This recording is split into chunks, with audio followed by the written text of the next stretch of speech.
we were on vacation at the beach, and it was a really rainy day, and the kids were all going kind of stir crazy. And at the time, I was playing SimCity. And I thought, with the oldest boy, well, let's see, I can probably distract him for a little bit by showing him this video game.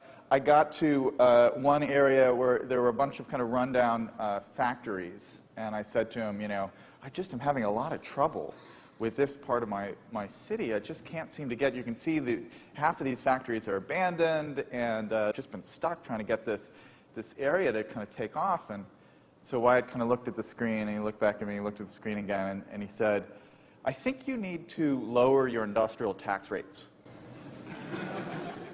And it was just one of those moments where you're watching a kid engage with technology, and you realize, you know, your world just kind of pivots a little bit for a second. You say, what did you just say? And I realized that he was sitting there taking all this in, and he was truly kind of learning without realizing that he was learning at all, right? I mean, if you sat Wyatt down in an urban studies classroom and talked about the relationship between taxation and industrial development, he'd be asleep or out the door in 30 seconds. He's 7 years old, right? But somehow you put it on the screen in this very kind of complicated system with the graphics and the excitement and the engagement, but also a level of really extraordinary complexity for a 7-year-old to be thinking about these things. And he engages without even realizing that it's an educational kind of context, right? This is a screen from World of Warcraft, right? A game that completely exceeds my ability to understand it. Of course, somebody who lives in this world, amazingly, this is an entirely intelligible screen. They look at that and they say, oh, yeah, I know what's going on, right? And so just that 14-year-olds are able to kind of take in all this information and make sense of it is really extraordinary.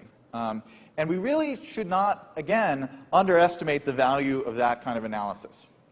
Right? Your ability to look at a kind of complex dashboard of information, adapt to it on the fly, figure out what's relevant to you, what's not relevant to you, and then switch to a whole new interface and figure out what's relevant, how you can use it, how you can twist it and push it in new directions.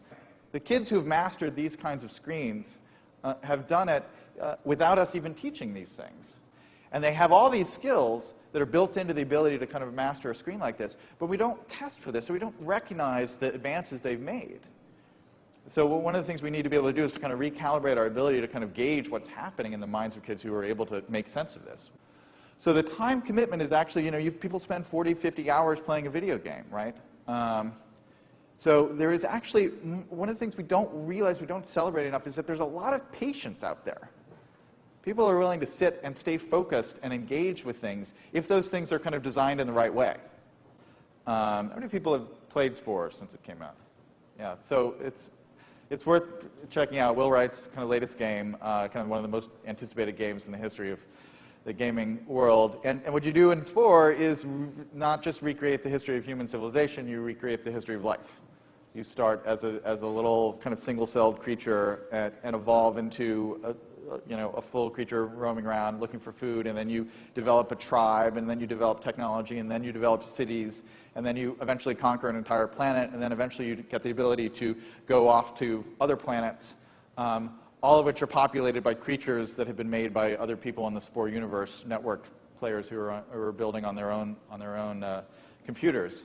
And I said, gosh, I look at a game like this and I think, why don't the schools just teach Spore all day? And teach them real biology and teach them real history of human civilization. But start with Spore and then kind of launch things from that. Because, man, the kids would just, they would race to school every morning. They would be so excited, and they would learn so much and they'd be so engaged. And so Brian said, I think for me, the ideal recipe would be 4 days of Spore and 1 day of compulsory Latin. And that if you got that balance, that would be right. So I think that's where we should head. 4 days of Spore, 1 day of Latin. Thank you very much.